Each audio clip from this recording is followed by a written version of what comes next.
Moi, c'est Soumaré Modibo, je suis le président du Cercle de réflexion et de solidarité des anciens et sympathisants de l'AIM. Alors nous sommes aujourd'hui le 26 mars 2024. Il y a 31 années de cela, l'AIM a pu quand même participer, on peut même dire la chute de l'ancien régime à la personne de Moussa Traoré. Alors aujourd'hui, 31 ans, certains disent que rien n'a marché. Qu'est-ce que vous avez à l'endroit des Maliens aujourd'hui? Je vous remercie. Effectivement, 26 mars 91, 26 mars 2024, 33 ans. Et ceux qui disent que rien n'a changé, certainement ils n'étaient pas là il y a de cela 33 ans. Nous, on a eu la chance d'avoir vécu sous Moussa Traoré. Nous avons eu la chance de voir nos rues et nos routes à cette époque. Donc nous savons que beaucoup de choses ont changé. Le Mali a complètement changé de visage. Certes, tout ce qui était bon à faire n'a pas été fait, mais il y a eu des avancées significatives. Et j'en veux pour preuve, d'abord, au temps de Moussa Traoré, c'était le régime à parti unique, donc parti État. Il n'y avait pas de liberté d'expression, pas de liberté d'association, encore moins de multipartisme et de démocratie. Tout ça a été une réalité en 1991.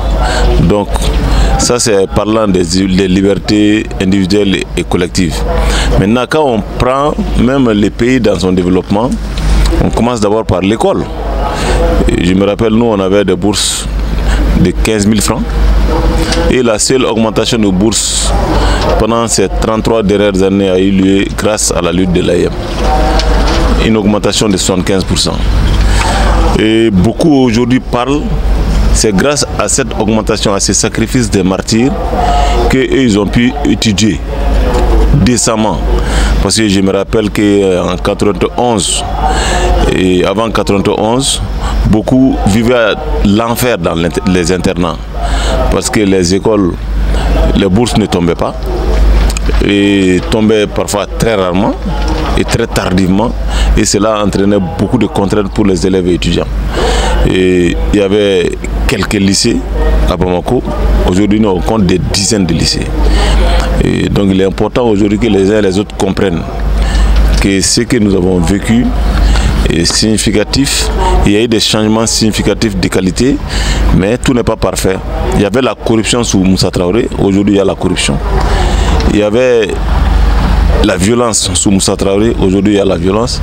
Mais nous sommes un peuple, un seul peuple. Nous avons intérêt à nous donner la main pour vraiment faire avancer la cause du Mali, qui est notre seul parti. Alors il y a eu quand même beaucoup de coups d'État après 1991. Est-ce que vous n'avez pas regretté d'avoir participé, faire venir la démocratie au Mali?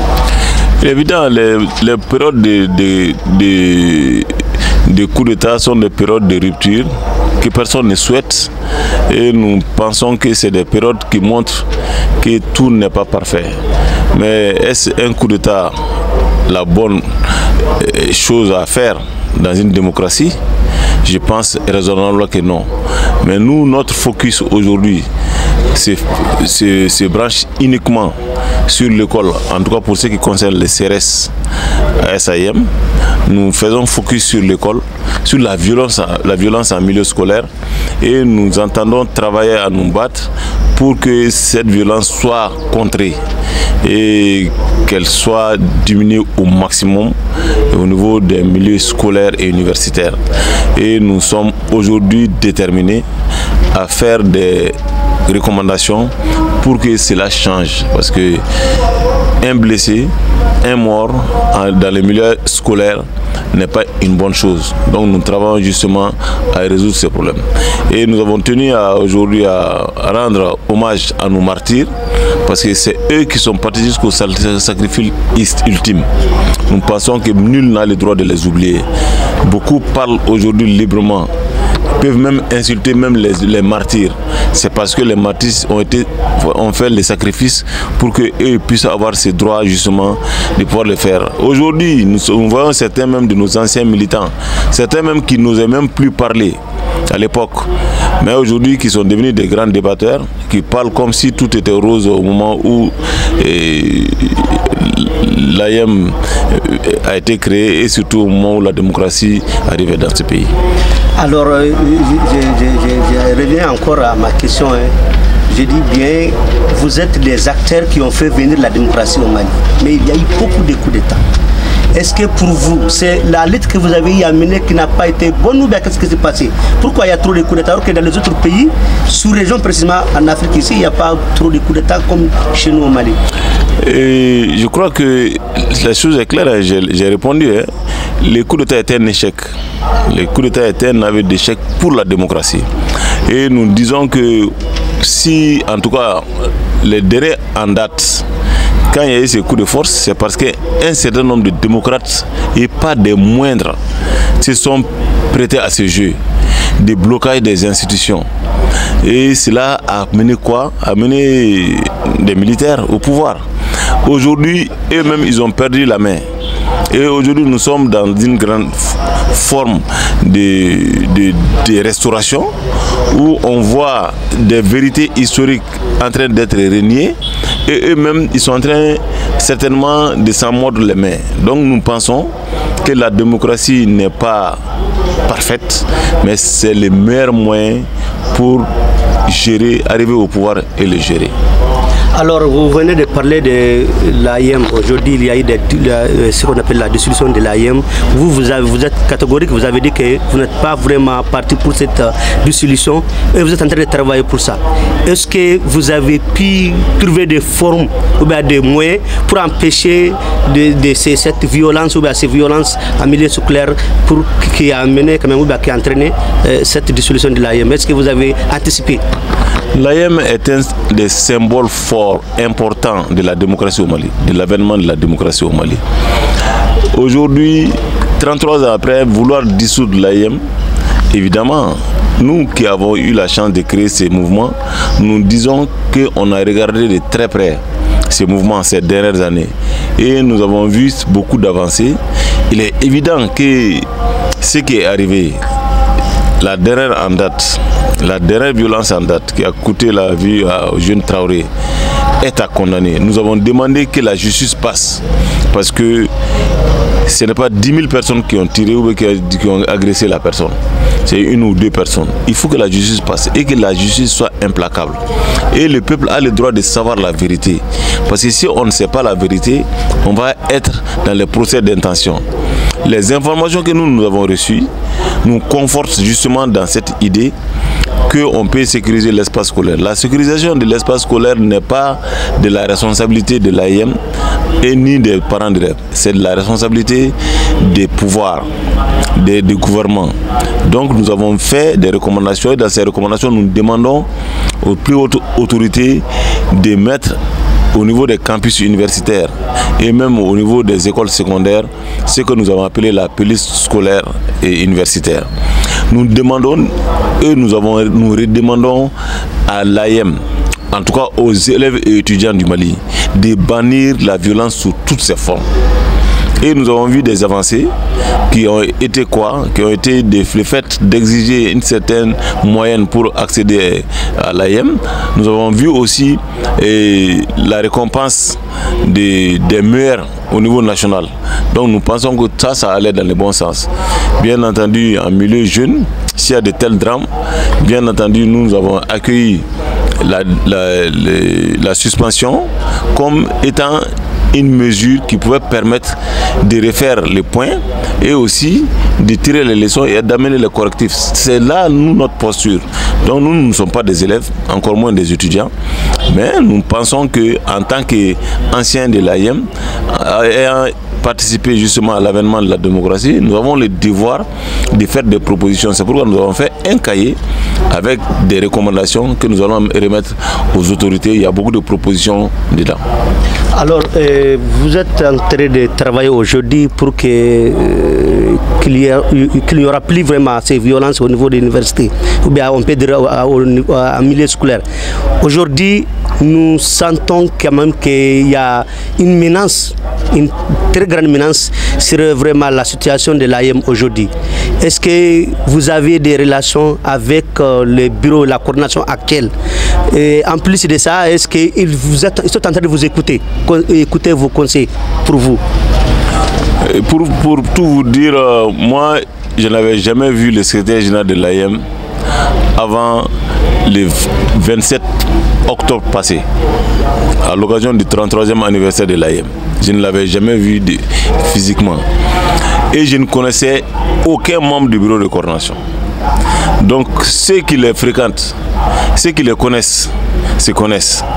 Donc nous, aujourd'hui, ce n'est pas institut personné, mais nous regardons l'institution morale AEM. Nous pensons qu'en amenant les correctifs, c'est mieux d'avoir un interlocuteur, dialoguer avec lui, en tout cas asseoir une bonne politique d'éducation, que d'enlever cet interlocuteur et laisser place à une multitude d'associations qu'on aura du mal à maîtriser. Il est important qu'on en tienne compte. C'est bien, on peut faire l'expérience, mais au bout du compte, on risque de les regretter. Donc nous pensons qu'il y a un processus qui est engagé. Nous avons beaucoup plus échangé, en tout cas des canaux d'échange avec les autorités qu'avec les responsables de l'AEM. C'est après cette crise, justement, après la dissolution, qu'on les a reçus et on a dit de façon très claire que nous sommes contre la violence et sous toutes ses formes. Mais sauf que la violence en milieu scolaire et universitaire n'est pas un fait isolé dans notre pays. Elle existe dans les pays limitrophes comme la Côte d'Ivoire, le Sénégal, le Burkina, dans les pays maghrébins comme la Tunisie, le Maroc, mais aussi en Europe et aux États-Unis.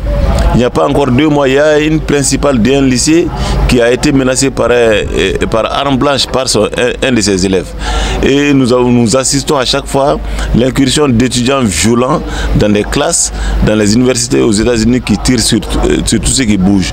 Et on sait que la jeunesse, entre 15 et 22 ans, est la période la plus critique. C'est le moment où le jeune est en train de former son physique et son mental sur le plan hormonal. Donc c'est une période d'agitation qu'il faut savoir contrôler et nous pensons que cela peut être gagné par le concours conjugué des élèves et étudiants, des parents d'élèves, des anciens de l'AEM, mais aussi des autorités. Alors, vous êtes l'ancien de l'AEM, vous venez d'être organisé aujourd'hui. Est-ce qu'il n'y a pas mais visible, est-ce qu'il n'y a pas politique dans ce que vous êtes en train de faire? S'il y a politique dans ce que nous sommes en train de faire, ce sont nos propositions. Et d'ailleurs, lors de après notre dépôt de gerbe de fleurs, les journalistes ont voulu poser des questions qui étaient en dehors de justement les cadres de l'école, de la violence, de sa résolution. Nous avons dit que nous ne sommes pas là pour ça. Il y a d'autres canaux, il y a d'autres sphères où on peut exprimer nos opinions politiques. Ce que nous disons aujourd'hui est du ressort des anciens de l'AEM qui ont souci justement de l'évolution normale de l'école avec un espace scolaire sécurisé. Et les premiers bénéficiaires d'un espace scolaire sécurisé, ce sont les parents d'élèves, mais aussi ce sont les autorités. Quand on dirige un pays et qu'il y a moins de violence en milieu scolaire, en milieu jeune, c'est tout bénéfique pour justement les autorités. Donc nous pensons que nous aidons les autorités justement dans leurs tâches de sécurisation de l'espace scolaire. Et nous sommes convaincus que nous connaissons mieux le fonctionnement de ces jeunes, le fonctionnement de ces associations, que certainement beaucoup d'autorités. Alors donc pour terminer, vous venez de dire qu'il n'y a aucune vraiment pensée politique dans ce que vous faites.